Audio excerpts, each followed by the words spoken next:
Orar.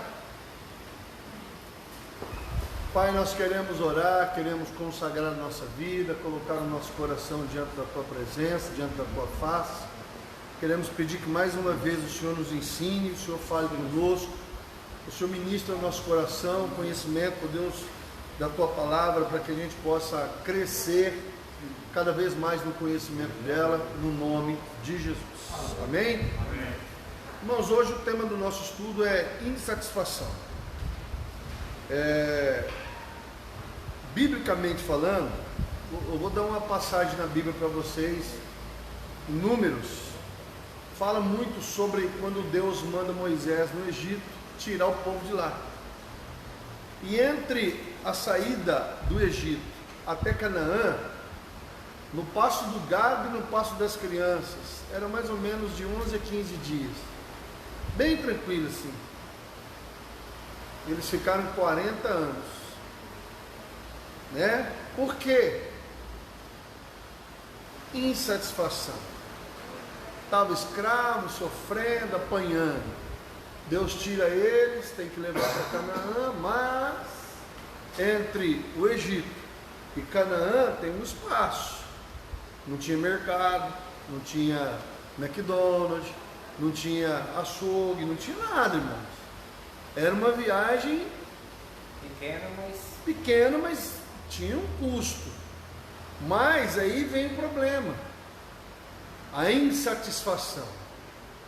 No meio do caminho começou, a gente era escravo, mas lá no Egito a gente tinha pepino, cebola, alho poró, tinha carne.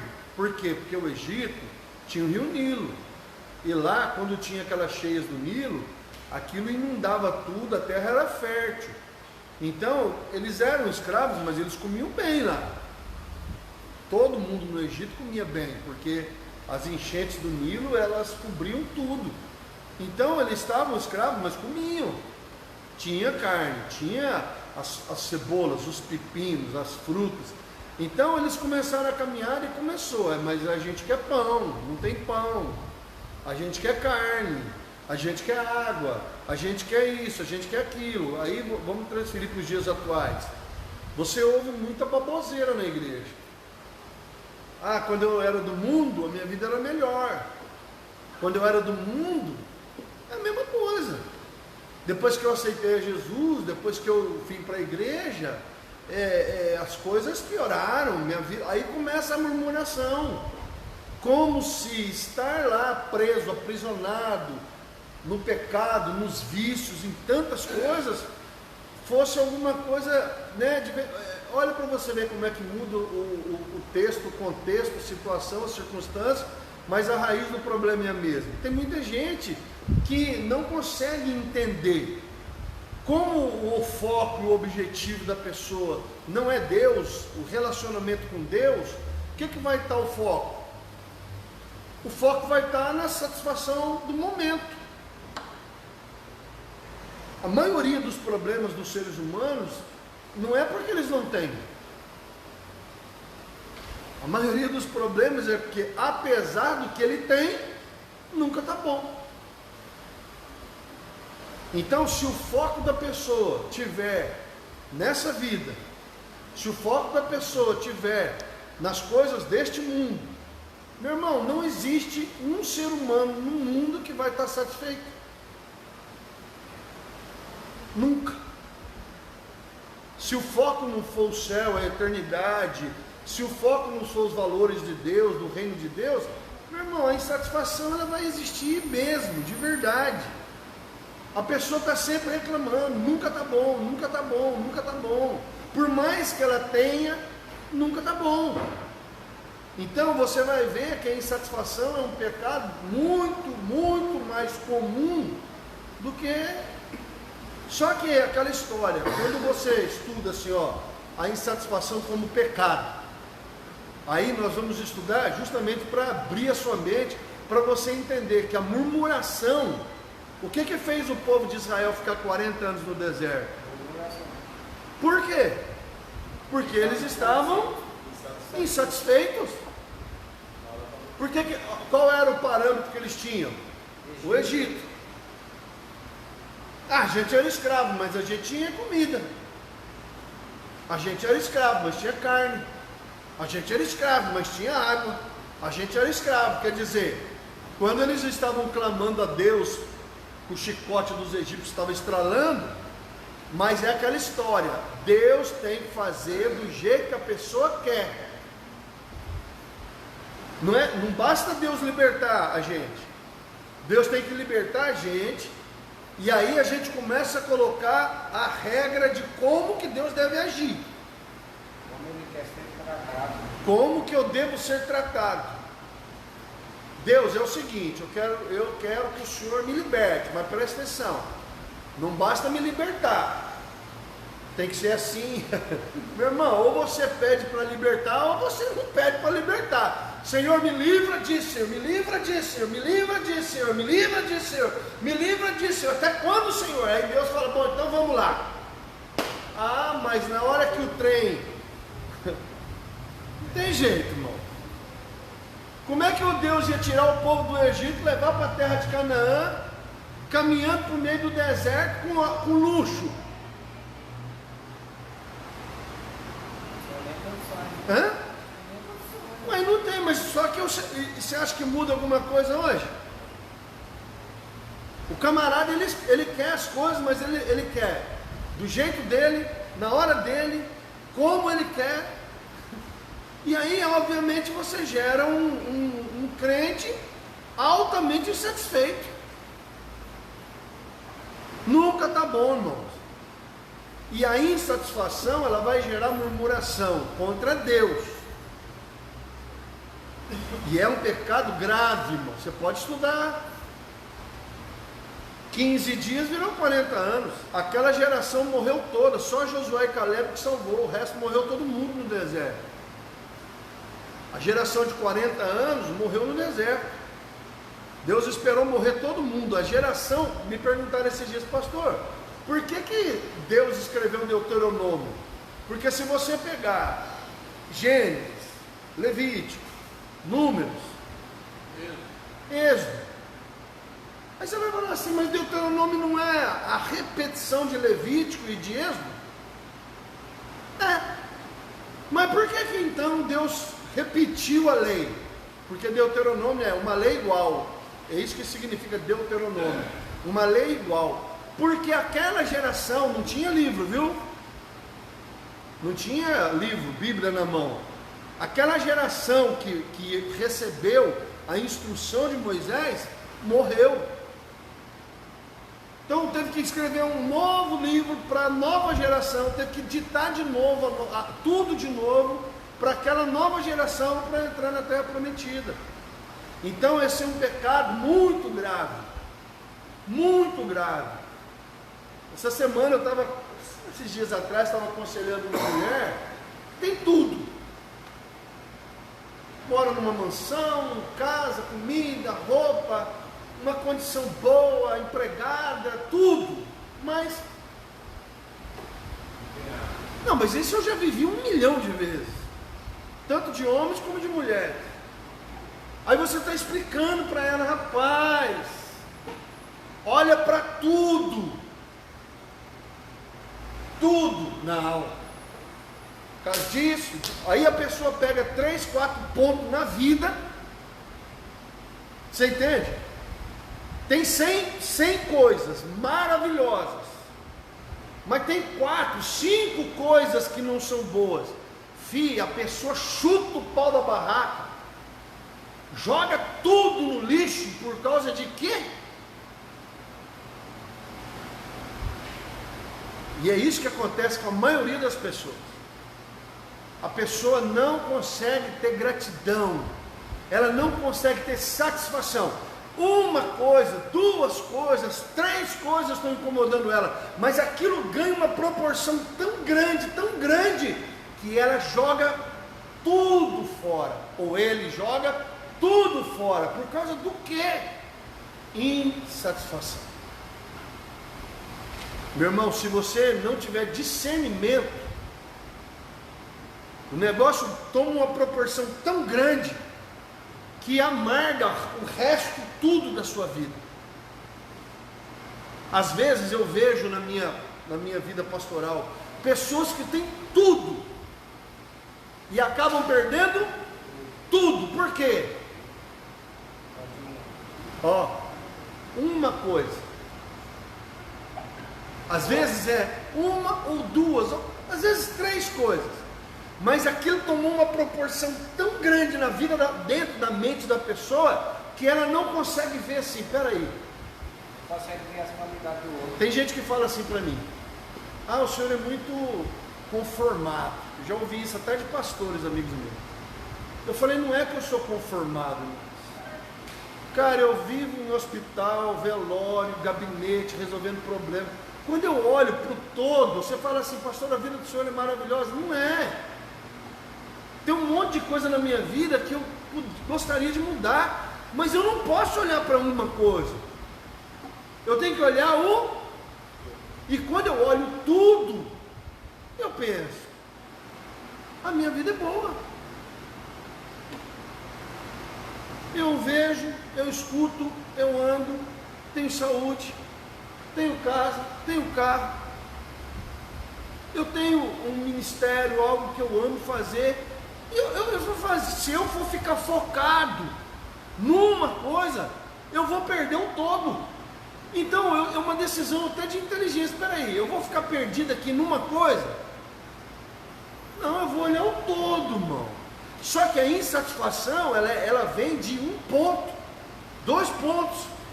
E a pessoa azeda a vida dela inteira por causa daquilo, e murmura, e reclama de Deus, e reclama de Deus, e reclama de Deus. Meu irmão, tudo na nossa vida, até que você chegue na terra prometida, tem um processo. Deus diz lá em Deuteronômio: eu levei vocês ao deserto para provar, para ver o que estava no coração. Então Deus permite processos na vida da gente, para que a gente possa entender, amadurecer, crescer, aperfeiçoar, para que a gente possa ter uma estrutura emocional, espiritual, para receber a promessa. E muita gente não entende isso. E aí, no processo, a pessoa se arrebenta. No processo, ela se mata. Ó, gente, eu já vi gente com tudo na mão, 2 passos do paraíso, perder tudo. Por quê? Insatisfação. É sobre isso que nós vamos estudar hoje. A ansiedade é uma incerteza temerária quanto ao futuro. Nós já sabemos disso. Nós estudamos semana passada sobre a ansiedade. A ânsia, que é contrária à fé, que é contrária a convicção de que Deus está no controle de tudo.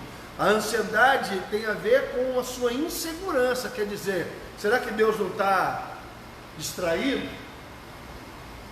Será que Deus realmente é suficiente? Quando a gente está ansioso, a gente está querendo dizer o quê? Deus talvez não esteja no controle. Então, seja de curto prazo, seja de longo prazo, nessa incerteza, você está preocupado demais com aquilo que vai acontecer. Porque a ansiedade tem a ver com o futuro, não é passado. Como eu falei na semana passada, há pessoas que... Qual que é o sintoma de uma pessoa que tem excesso de passado? Depressão. Qual é o sintoma de uma pessoa que tem excesso de futuro? Ansiedade. Então a pessoa ela acaba entrando num processo de incerteza: como que vai ser meu amanhã, o que eu vou comer, o que eu vou beber, o que eu vou vestir, o que eu vou fazer. Então, isso vai gerar uma irritação. Normalmente, essa irritação é resultado de algum acontecimento imediato que atrapalhou os meus planos e os meus... eu estou triste. Por quê?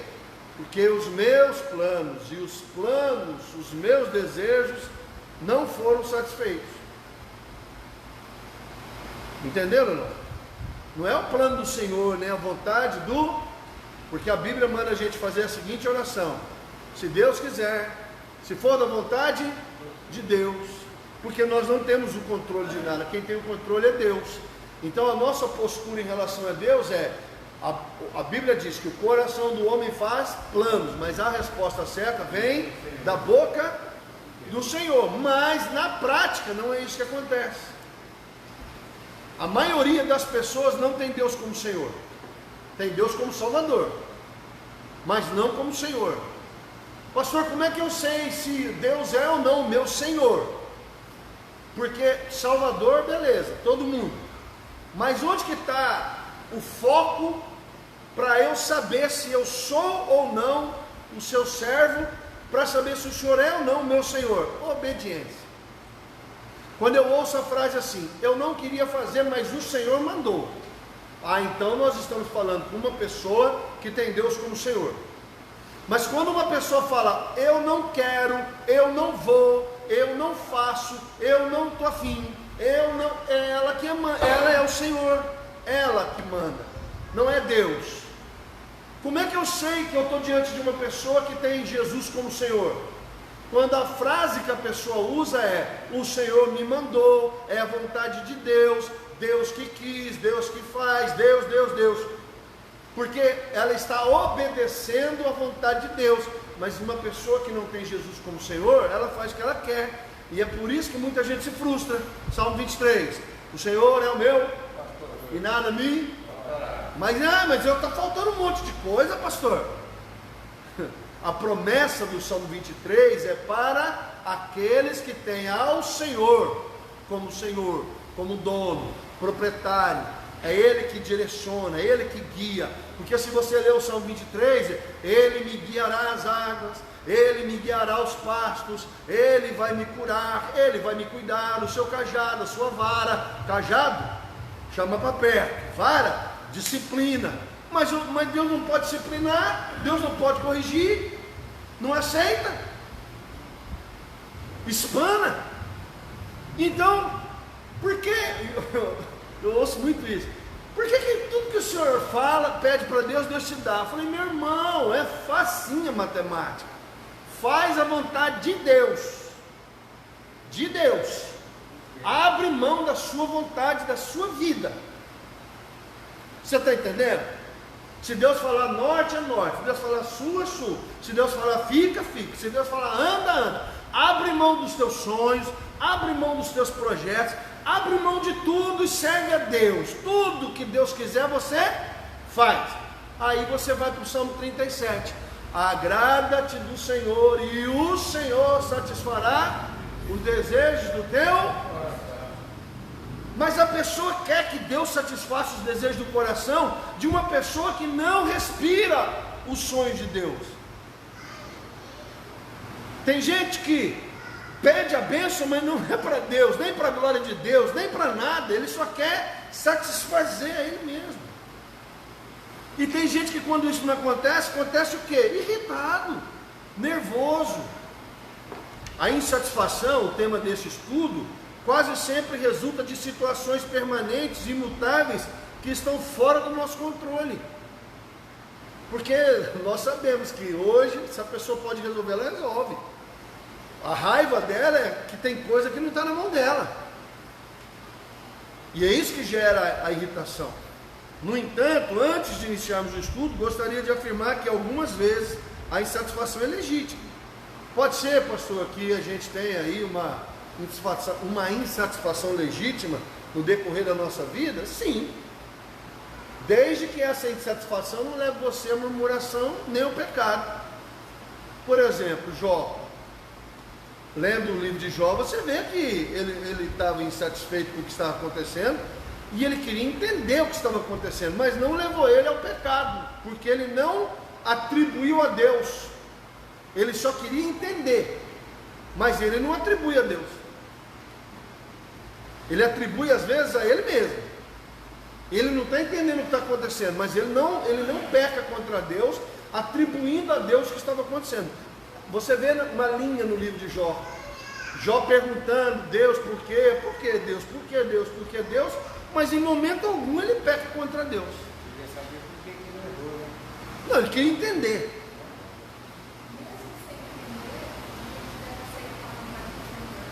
Sim, mesmo sem entender. Por quê?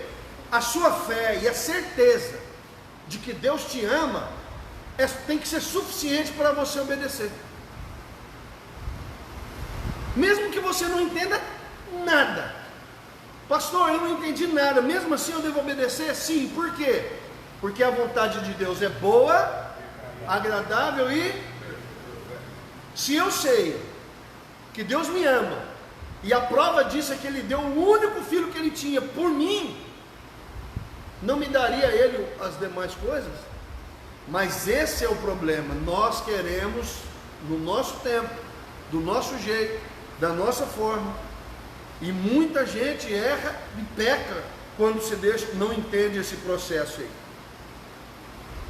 Todos nós deveríamos, até certo ponto, ficar insatisfeitos. Por exemplo, quando que a insatisfação é algo bom? Quando você quer melhorar. Por exemplo, você ora, você jejua, você busca Deus, tal, e você pode ter uma insatisfação legítima, como, poxa, eu queria melhorar, eu queria estudar, eu queria trabalhar, eu queria crescer. Há uma insatisfação, e é bom a gente dividir aqui para você não entender que existe uma insatisfação boa, que é a insatisfação quando você não quer se acomodar. E não é dessa insatisfação que nós estamos tratando, tá bom? Existe uma insatisfação que é legítima, que é aquela pessoa que está querendo crescer. Ela quer melhorar, ela quer estudar, ela quer melhorar a vida dela com Deus, ela quer melhorar o relacionamento dela com Deus. Essa satisfação, ela é boa, né? Você deve ter um grau de insatisfação como no nosso crescimento espiritual. Você pode desejar crescer, de não se acomodar. Então a insatisfação legítima que leva você, ou impulsiona você a estudar, a trabalhar, a crescer no seu relacionamento, nós não estamos tratando dessa insatisfação. Nós estamos tratando da insatisfação que é pecado, que leva você a não aceitar o propósito e os desígnios de Deus, que leva você à murmuração e que leva você a se rebelar contra Deus. É disso que nós estamos tratando. Então, caso contrário, o nosso desenvolvimento seria interrompido, se você não entendesse que há uma insatisfação que é legítima. Há também o que podemos chamar de insatisfação profética, com a injustiça e outros males da sociedade que unem ao desejo de ver mudanças para melhor. Então, obviamente que você está vendo um monte de corrupção, um monte de coisa, vai gerar uma insatisfação? Vai, porque você gostaria que houvesse uma mudança.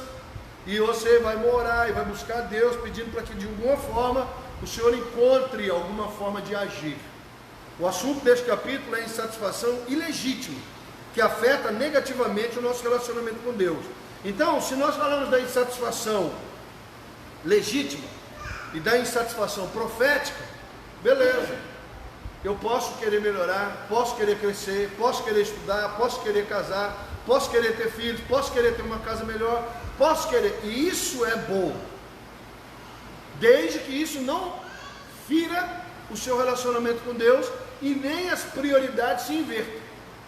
Tem gente que coloca os objetivos legítimos, e olha aqui, uma coisa legítima pode se tornar um pecado, porque há sonhos e desejos que são legítimos, mas ele pode levar você para um outro extremo, a ponto de você se esquecer de Deus, de você abandonar Deus atrás dos seus sonhos. E isso aí, uma insatisfação legítima, pode se tornar um pecado. Uma insatisfação profética que você quer que as coisas mudem, desde que isso também não entre e leve você para longe de Deus. Então, existe uma insatisfação ilegítima que afeta negativamente o nosso relacionamento com Deus. Na verdade, as advertências mais frequentes da Bíblia com a insatisfação referem-se ao dinheiro. Ô dinheiro, né? A Bíblia, o dinheiro é maldito? Não, o amor ao dinheiro. Ter dinheiro é pecado? Não, amor, é colocar a tua fé e a tua segurança no dinheiro. Então as pessoas às vezes falam, o dinheiro é maldito. Não, o dinheiro não é maldito. Imagine um homem de Deus, uma mulher de Deus cheio de grana, com um coração gigante, querendo investir na obra de Deus, em missões, ou ajudar o necessitado, fazer muita coisa. Bom, rapaz, imagine, dá para você abrir uma creche, dá para você abrir um asilo, se você tem grana, dá para você fazer muita coisa. Então não é o dinheiro em si, mas é o amor ao dinheiro, a avareza, a idolatria, o egoísmo, de ter só para si, de não querer compartilhar com ninguém, de não dividir com ninguém. É isso que a Bíblia fala. Então o dinheiro em si é bom. O problema é a forma e a maneira como as pessoas se relacionam com o dinheiro que torna isso um problema. E aos bens materiais, a mesma coisa. Porém, neste capítulo, quero destacar que talvez seja a forma mais comum de satisfação para os cristãos fiéis. É o que? A falta de dinheiro. Tem gente satisfeita na igreja? Por quê? Porque a pessoa sempre quer mais. Até uma certa medida, isso é bom, porque não vai deixar você se acomodar. Mas se passar a medida, isso é ruim, porque você vai querer estar no controle. Uma atitude que provavelmente é desencadeada pelas circunstâncias imutáveis que testam a nossa fé. Por exemplo, passar necessidade. Tem gente que, eu sirvo a Deus, então eu não posso passar necessidade. Meu irmão, quem serve a Deus é que passa. Se você serve a Deus de verdade, em algum momento da sua vida, Deus vai permitir a escassez. Deus vai permitir. Para quê? Para que você saiba que tudo que você tem vem de Deus. Já vi Deus permitir na minha vida e na vida de muita gente situações e circunstâncias para alinhar uma visão. Tudo vem de Deus. Você não pode, irmão, perder a perspectiva de que tudo que você tem vem de Deus. O dia que você começa a achar que você tem o que você tem pela sua inteligência, pela força do seu braço, porque eu trabalhei, você vai entrar na escolinha que Deus vai te colocar para mostrar para você que não é você. Estou falando de homens e mulheres de Deus. Se você acordar um dia achando que é você, que tudo que você tem é esforço seu, trabalho seu, estudo seu, inteligência sua, Deus pode matricular você na escola do deserto para você poder aprender que tudo vem de Deus, é para Deus, para a glória de Deus, tudo é de Deus. Mas tem muita gente que, mas olha, põe Deus à prova mesmo, que é para Deus assim, vou dar uma lição para você. Eu vou mostrar para você que se eu tirar a mão, vai bagaçar. Eu conheço muito crente que vai ganhando dinheiro, e ele acha o quê? Eu sou o cara. Eu? Tem certeza? Alguns exemplos de circunstâncias que não mudam: trabalho não gratificante ou salário baixo. A pessoa trabalha, estuda tal, e às vezes não está trabalhando no que quer e nem ganhando o que quer. Falta de um companheiro para casar, uma companheira também. Tem gente que fica aí injuriado. Por que a minha vida sentimental não dá certo? Faz campanha, faz propósito, né?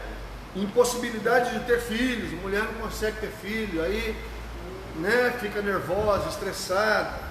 Casamento infeliz, deficiência física, saúde debilitada continuamente, e há outras situações dolorosas que não incluem nesta.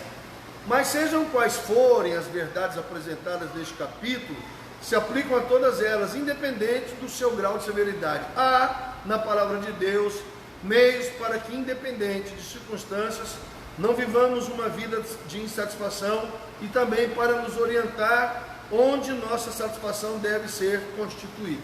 Por que Deus permite sofrimento? Por que Deus permite dor? Por que Deus permite?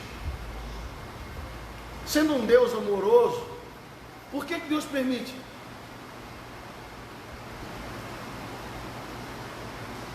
Tudo que Deus permite na nossa vida, diz a Bíblia, coopera para o nosso bem. Você pode até não entender, como diz a Bíblia, o que eu faço hoje você não entende, mas vai entender. Então você tem que ter uma certeza: Deus está no controle, Deus é o meu Pai, Deus quer o melhor para mim, e se algo acontecer na minha trajetória até chegar à terra prometida, que no nosso caso é a eternidade, então eu tenho que descansar nisso, de que Deus está no controle. Agora, pastor, isso o cara preguiçoso, não estuda, não trabalha, fez tudo errado a vida inteira, aí ele vai querer culpar Deus? É esse o outro problema. Porque se você fez tudo certo e as coisas não estão dando certo, você até entende a insatisfação. Apesar de ser a insatisfação ilegítima, é um pecado, mas você consegue entender um cara que fez tudo e não deu certo. Mas tem muita gente na fila que não fez nada, não estudou, não trabalhou, não fez o que tinha que fazer, não fez o dever de casa. Aí em um determinado momento da vida dele, ele está bravo com Deus porque nada deu certo. Aí também não, né, irmão? Então, além das circunstâncias realmente dolorosas da vida, a causa da insatisfação é muitas vezes corriqueira. A exemplo, não tenho jeito para administração, e ter de lidar constantemente com detalhes administrativos pode ser um esvaziamento emocional e, em consequência, uma porta de insatisfação. Às vezes você tem que trabalhar no que você não gosta, fazer o que você não quer, e aí a pessoa, em vez de ser grata a Deus, porque através daquele trabalho ela está tendo sustento. Eu já trabalhei de servente pedreiro, já trabalhei de servente carpinteiro, já trabalhei de vendedor, de cobrador, fui militar, trabalhei na Engeforte, na Sanesul, já trabalhei num monte de coisa. Mas eu sempre tive um propósito. Eu estava trabalhando de servente, mas nunca parei de estudar. Então você tem que ser grato a Deus. É isso aqui? É isso? É esse o serviço que eu tenho hoje? É daqui que eu estou comendo? Então, meu irmão, você pode ser grato a Deus por aquela provisão e não se acomodar e continuar trabalhando para você poder sair dali. Mas tem muita gente que chega ali, não dá valor, não honra, haja vista que muitos patrões e empresários não querem cristãos trabalhando com ele. Não era para ser o contrário? Não era para você falar assim, o pessoal me ligar, pastor, o senhor tem alguém para me indicar? Ô fulano, tem lá na sua igreja alguém igual você?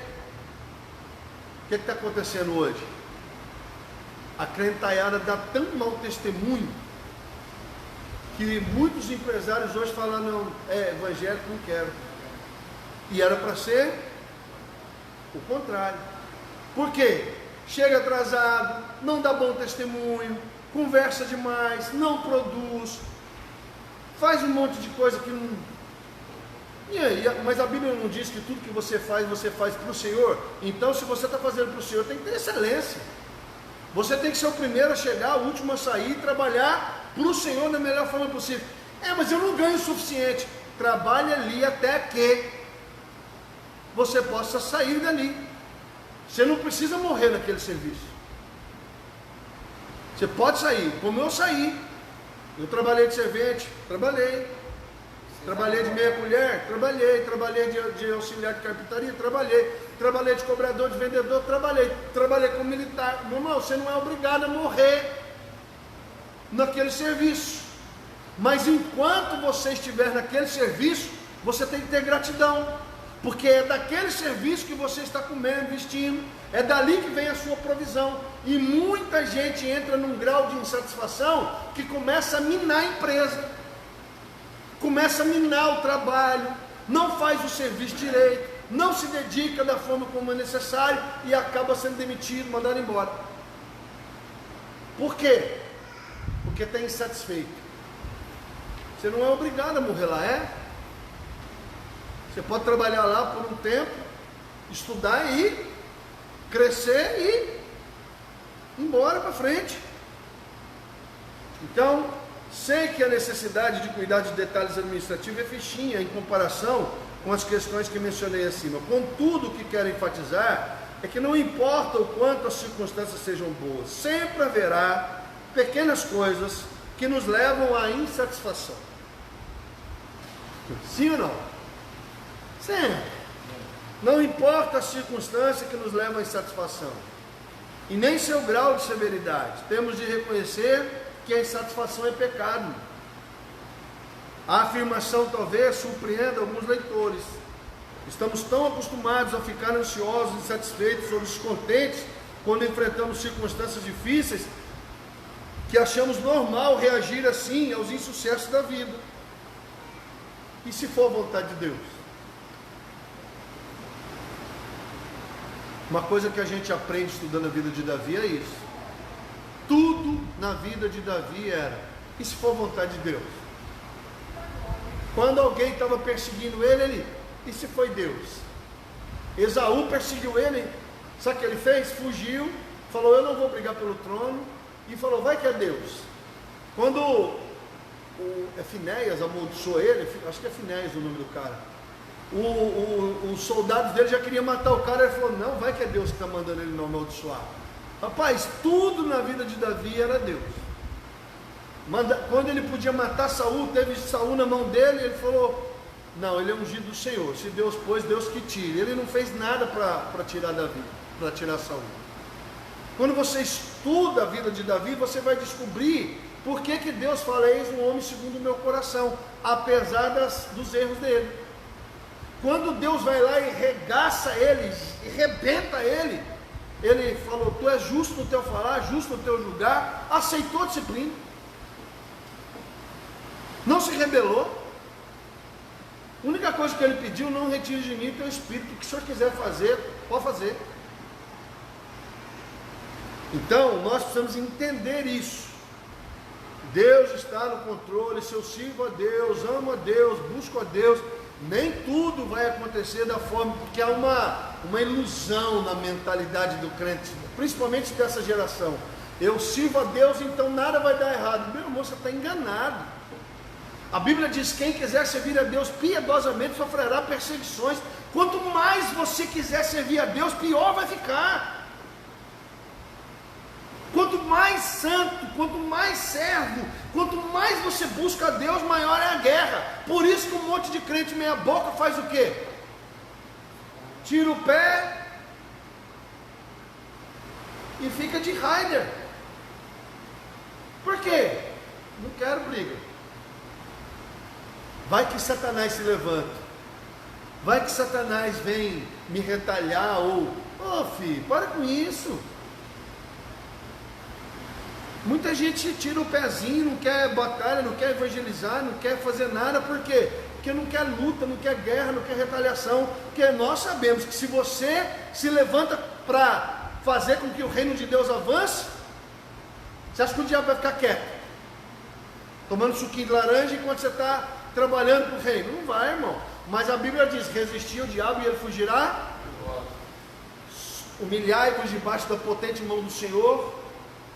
O diabo vai, mas só que a pessoa ela não quer, porque ela quer que o diabo, que Deus blinde ela de tal forma que Satanás não faça nada com ela, porque ela não quer sofrer. Ela não quer sofrimento, ela só quer o Toddy com leitinho. Sofrer não. Então, se é dessa maneira que reagimos, o comportamento só enfatiza a sutileza e a aceitação desses pecados. A pessoa pensa assim: não vou sofrer, não quero sofrer, tudo tem que dar certo porque eu sirvo a Deus. Não é assim não. Se não reconhecemos esse comportamento como pecado, temos agido como descrentes que não incluem Deus em suas circunstâncias. Meu irmão, então Deus está no controle? Deus está no controle. Deus é o Senhor? Deus é o Senhor. Tudo coopera para o bem daqueles que amam a Deus? Tudo coopera para o bem daqueles que amam a Deus. Mas Deus tem prazer no meu sofrimento? Não, mas Ele permite o sofrimento, porque infelizmente é a única coisa que nos leva mais próximo de Deus. Quando você ouve aquela frase: paredes de hospitais ouviram orações mais sinceras do que o altar da igreja, é mentira? Por quê? Por causa do sofrimento. Cadeias, presídios ouviram orações mais sinceras do que o altar de uma igreja. É verdade? É verdade. Por quê? Porque, filho, quando o chicote estrala no couro do ser humano, mas ele encontra rapidinho o caminho de Deus. Já visto, uma vez eu estava viajando de avião, uma turbulência, meu irmão, é impressionante. Quando o avião começa a tremer, como é que Deus entra em... Quem está assistindo o filme O cara, irmão, quando o avião começa a tremer, rapaz, aí o cara só ouve negorando, gritando, pedindo, rezando, chorando. Quando o sofrimento chega, filho, rapidinho, nego Romulo, ó, se chegar sofrimento na vida da pessoa, ela acha o caminho de Deus assim, ó, rápido. Então nós temos que ter consciência de que Deus está no controle. O leitor perceberá que há um tema recorrente nesse capítulo, assim como houve no anterior. Trata-se da importância de uma crença firme na soberania de Deus. Deus está no controle ou não está no controle? Ah, Deus está no controle, pastor. É mesmo? Mesmo quando as coisas não derem certo?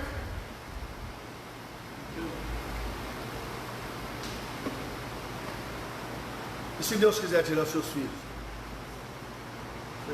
Igual fez com Jó. E se Deus quiser tirar todos os seus bens? Igual fez com Jó. E se Deus quiser tirar a tua saúde? Igual fez com Jó. Por que só existe um Jó na Bíblia? Porque poucos homens e mulheres do mundo inteiro, de todos os tempos, passariam pelo processo que Jó passou. E quando a mulher dele disse, amaldiçoa teu Deus e morre, ele falou, louca, Deus me deu tudo, Deus não poderia tirar? Morreram os teus 10 filhos, caiu, veio o vento, caiu o aparelho e morreram. Rasgou suas vestes, vestiu roupas de saco de cinza, adorou o Senhor. O Senhor Deus, o Senhor tirou. Louvado seja o nome do... Até o próprio Satanás estava admirado. Porque Satanás sabe que o ser humano... O que Satanás falou para Deus? Tire tudo que ele tem, para ver se ele não vai blasfemar no seu rosto. Por uma acaso serve Jó de balde ao Senhor, quer dizer, serve ele de graça, o Senhor o cercou de bênçãos, tire o que ele tem. Deus falou, tira, e você vai ver que ele não blasfema. Aí voltou lá, ele falou assim, blasfemou? Não, toca na carne dele, e você vai ver que ele blasfema. Toca na carne dele, só não tira a vida dele. Nós não sabemos quantos meses, ou semanas, ou anos durou, mas a Bíblia diz que Jó ficou tão fedido que ele se coçava com um caco de telha, e era insuportável ficar perto dele. E mesmo assim, ele não atribuiu mal ao Senhor. Pelo contrário, depois ele fala, uma vez disse Deus, duas vezes eu ouvi, todo o poder pertence a Deus. Deus falou, eu me arrependo no pó e na cinza. Antes eu te conhecia de ouvir, mas agora os meus olhos te... Mas pouca gente faz isso, irmão. A maioria dos seres humanos, uma lasquinha que arrancar, já espana. Haja vista a quantidade de gente desviada, desigrejada. E a grande maioria desse povo desigrejado é gente frustrada e insatisfeita. Porque Deus não fez, porque quando eu aceitei Jesus eu achei que a minha vida ia melhorar, porque hoje há uma igreja vendendo o quê? Se você aceitar Jesus, a tua vida financeira vai ficar boa, a tua família vai ficar boa, os teus filhos vão ficar bom, tudo vai ser maravilhoso. Hã? Aí vai. Só que não é assim. Nós aceitamos a Cristo por causa da nossa salvação. Não é por causa dos resultados. Ah, mas a Bíblia diz, buscar em primeiro lugar o reino de Deus, a sua justiça e as demais coisas vão serão acrescentadas. Exatamente. Mas não é na hora que você quer, do jeito que você quer, quando você quer, da forma que você quer. Não é não, filho. Só que o ser humano muitas vezes não quer suportar o processo. Porque, filho, todo mundo está pronto para receber a bênção. O problema não é a bênção, o problema é o processo para receber a bênção.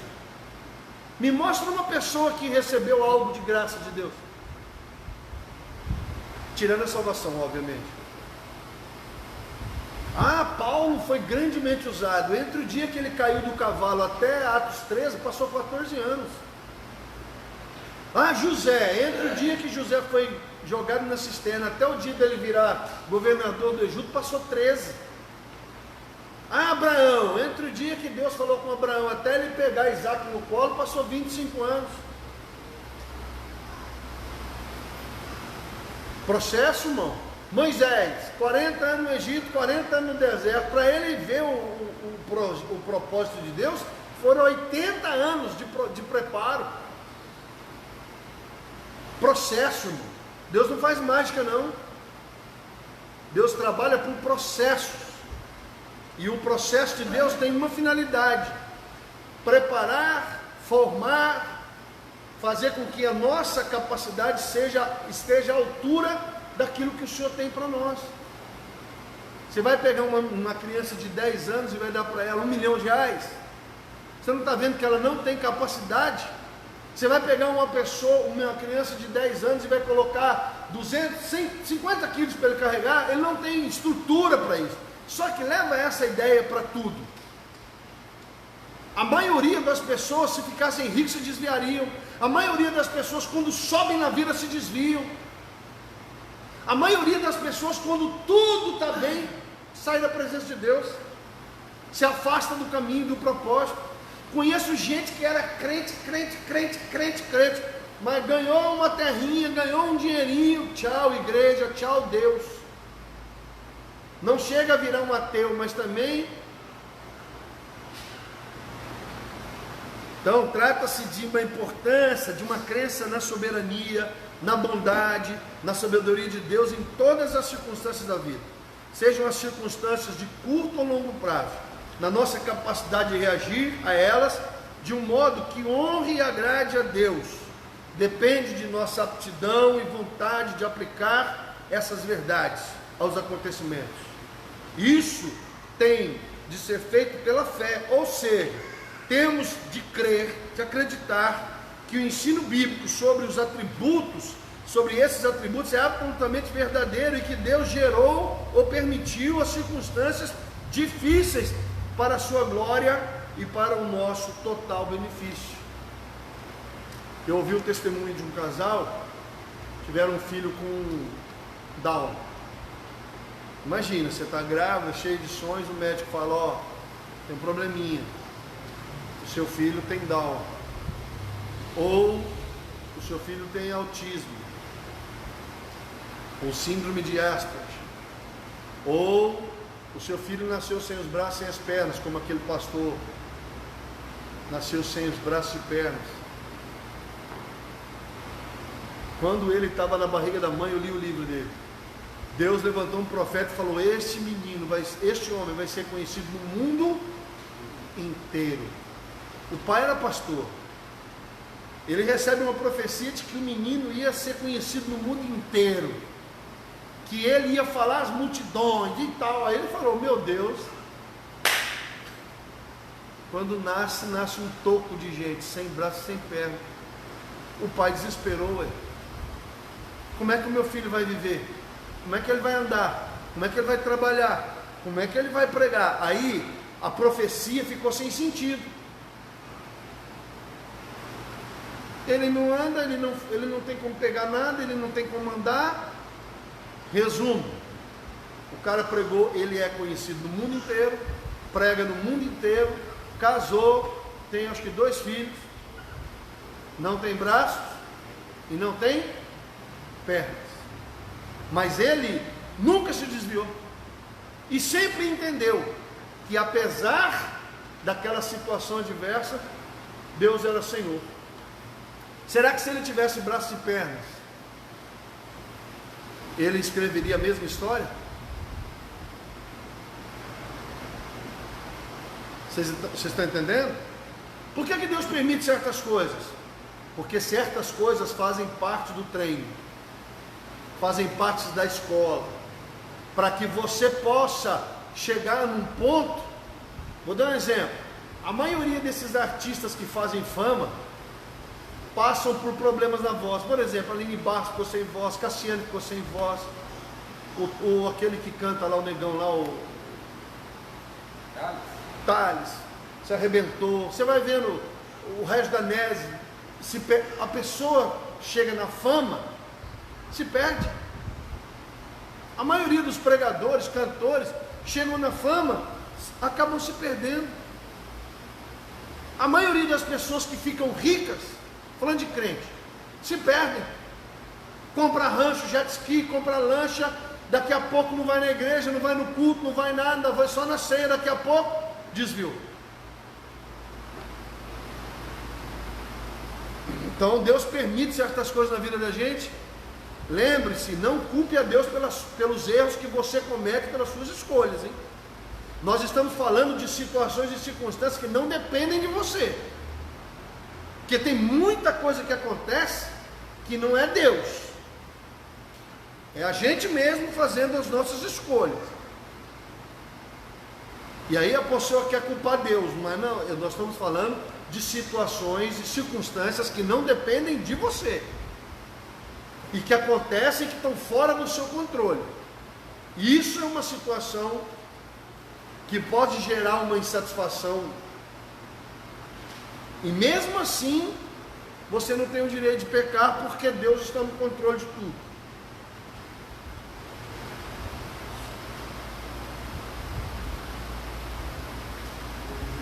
O objetivo principal deste livro, dos estudos, que nós estamos baseando os estudos no livro, é nos ajudar a enfrentar muitos desses pecados sutis que povoam o nosso dia a dia, e a reconhecer que, em geral, são bem aceitos por todo mundo.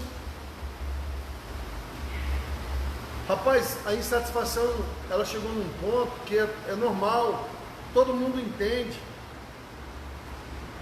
Todo mundo está insatisfeito? Ou não? Aí a gente começa a achar o quê? Normal. Normal, ué. Normal. Acabou com um Corolla zerinho. E aí falou assim, vou dar uma tirada aqui. Aí quando foi domingo, começou a passar mal. Aí foi lá no Uber, tá com convite, agora não pode sair fora de casa. Você vê. A tirada dele. Nós os toleramos sem pensar duas vezes. E isso os deixa ainda mais perigosos. Irmão, você está pensando que são os pecadões que são o perigo da gente? O pecadão a gente já está Preparado. Você já está armado, sabe por quê? Porque todo mundo sabe que vícios, álcool, drogas, adultério, prostituição, tem um monte de pecado assim que você já sabe que é igual o cara. Eu vejo o cara que cheira pó, fuma maconha, mas quer fugir do crack. Porque até no meio do vício, até o malandro sabe que se entrar na pedra, não volta, mas é rápido. Irmão, a vida no crack é rápido. O nego fuma cocaína 30 anos, fuma maconha 30 anos, mas não fuma pedra de crack 30 anos. Você não vai conhecer um cara viciado em crack que usou crack 30 anos, não existe. A vida no crack é assim, ó. Bateu na pedra, é 2, 3, 4, 5 anos, filho. Se não tiver uma overdose, morre matado, compra droga, rouba. Então os pecadão, todo mundo tá. Mas quando é uma coisa assim, não. A insatisfação você vai aceitando ela, né? Você começa a achar normal murmurar. Você começa a achar normal essa insatisfação. Você começa a achar normal. E aí você começa não vigia, né, sobre a questão, e aí na hora que você vê, você está amargo, frio, perdeu a alegria, perdeu a graça. Haja vista que você olha dentro da igreja um monte de gente desanimada com Deus, com a obra, com tudo, tipo assim, frio, tipo assim, é a mesma coisa, minha vida não muda, como se nós estivéssemos na igreja para mudar de vida. Nós estamos aqui para ser salvos, E isso seria o suficiente. Todo o resto seria lucro. Não. A bênção é mais importante do que o abençoador. A mão de Deus é mais importante do que a face. A face de Deus não é importante para muita gente. É o que Deus pode dar para ela. A insatisfação vem do quê? Se a minha relação com Deus está acima, a relação com Deus ela sempre vai suprir tudo. Mas se eu estou na igreja por causa daquilo que Deus pode fazer por mim, o dia que Deus não fizer, eu me rebelo.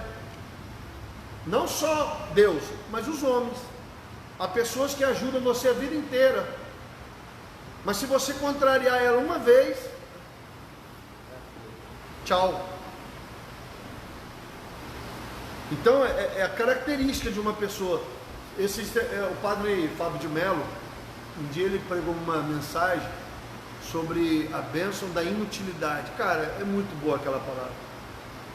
Verdadeiro amor é quando a pessoa se torna inútil, quando ela não pode te dar nada e mesmo assim você não abre mão dela.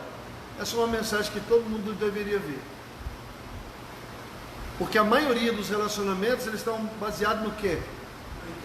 No interesse. Quando não tem nada, a pessoa não tem nada para te oferecer e você não abre mão dela, é porque de fato você ama aquela pessoa.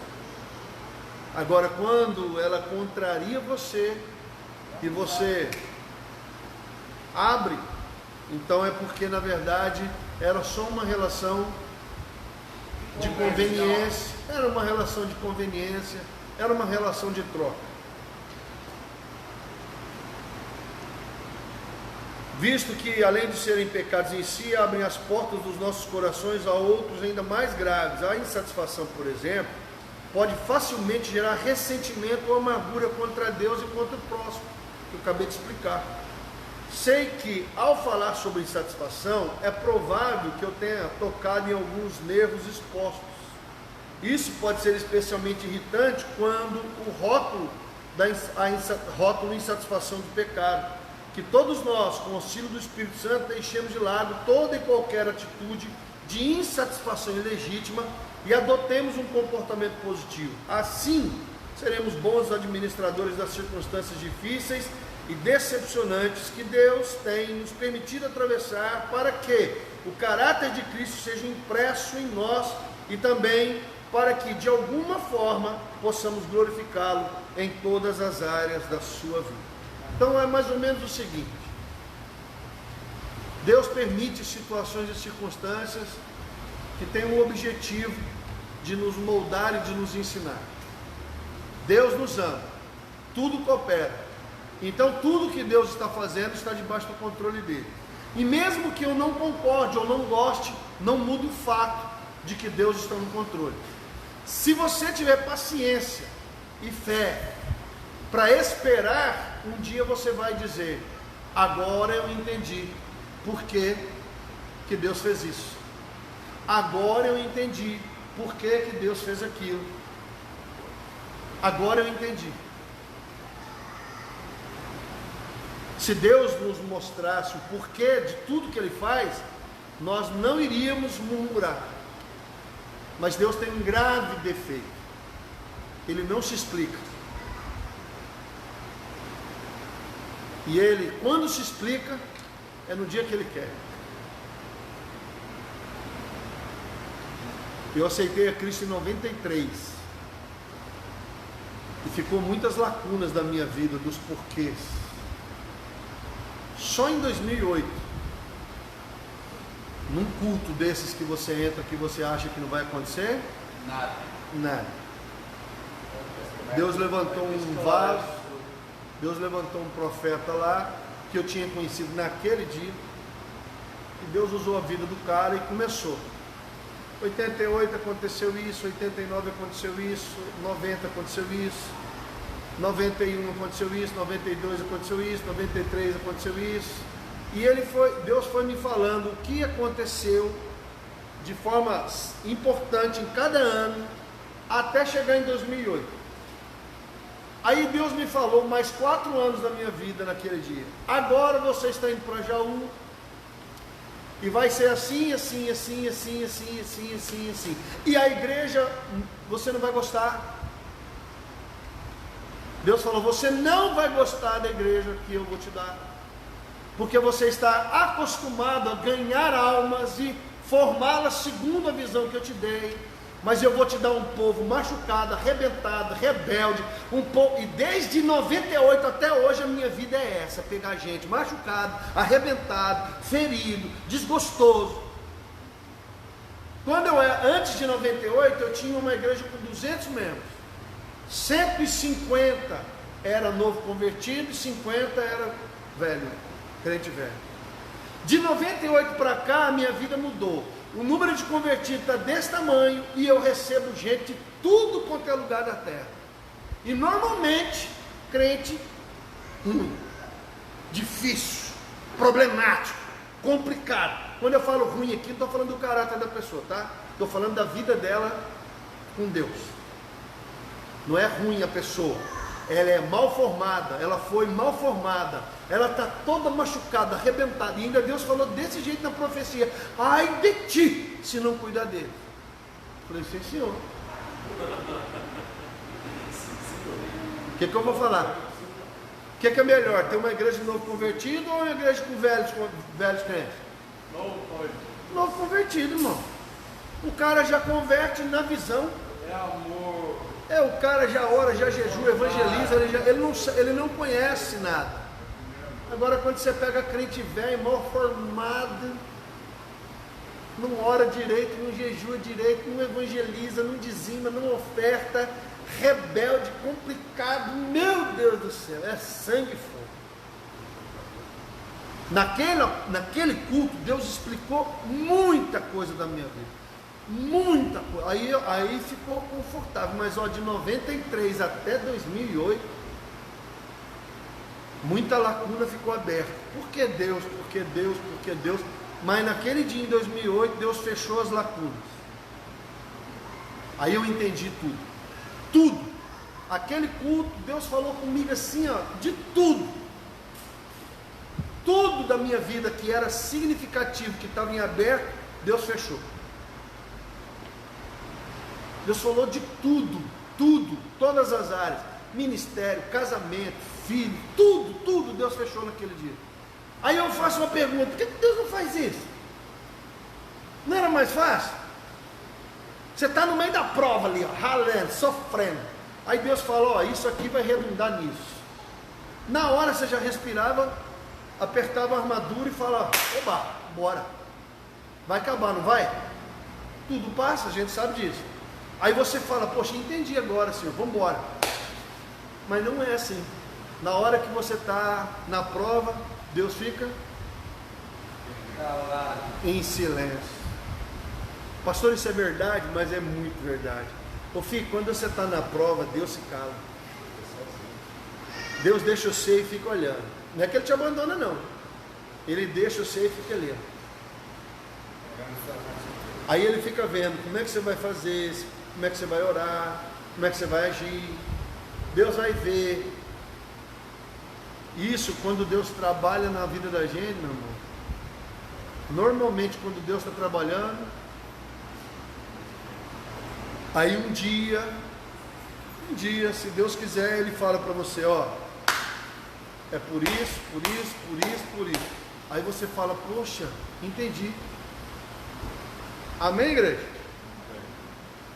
Então a insatisfação ilegítima, só vou reforçar isso para a gente encerrar. Nós temos 3 insatisfações: a legítima, a profética e a ilegítima. A insatisfação legítima é a pessoa que quer melhorar, crescer, estudar, trabalhar, ela sonha, ela projeta, sem que isso afete o relacionamento dela com Deus. Essa é a insatisfação legítima, quer dizer, eu não quero me acomodar, eu quero continuar crescendo, principalmente no meu relacionamento com Deus. Essa é uma insatisfação boa. Insatisfação profética é quando você está vendo injustiça, muita coisa acontecendo, que está acontecendo no Brasil, os políticos roubando, pegaram essa pandemia aí de Cristo e estão arregaçando, roubando. E você sente uma indignação, uma insatisfação profética, que leva você a orar e falar: Senhor, tem misericórdia da gente. E tem a insatisfação ilegítima, que é aquela que você vai murmurar, reclamar, que você vai ficar murmurando, e eu já falei, já preguei nessa igreja sobre isso. Começa a murmurar que a prova só aumenta. Se era uma prova de 1 ano, vira 10. Fica murmurando, reclamando para você ver. Quanto mais você reclama, mais insatisfeito, mais murmuração, mais tempo no deserto. E o perigo é você ainda morrer no meio da crise, no meio do problema. Em vez de você passar aí embora, porque o deserto é uma passagem. Tem gente que acaba morrendo no deserto. Amém? Vamos orar? Pai, nós queremos orar e queremos agradecer, bendizer. Ajuda-nos a detectar, a termos uma visão mais assertiva, mais clara, de que insatisfação é pecado e nós não queremos pecar contra o Senhor. Há uma tendência no nosso coração humano de uma insatisfação, mas nós queremos depositar a nossa certeza no Senhor e no controle do Senhor. É por isso que nós oramos e pedimos que o Senhor continue falando conosco acerca deste tema, em nome de Jesus. Amém? Pode se sentar, chega para frente.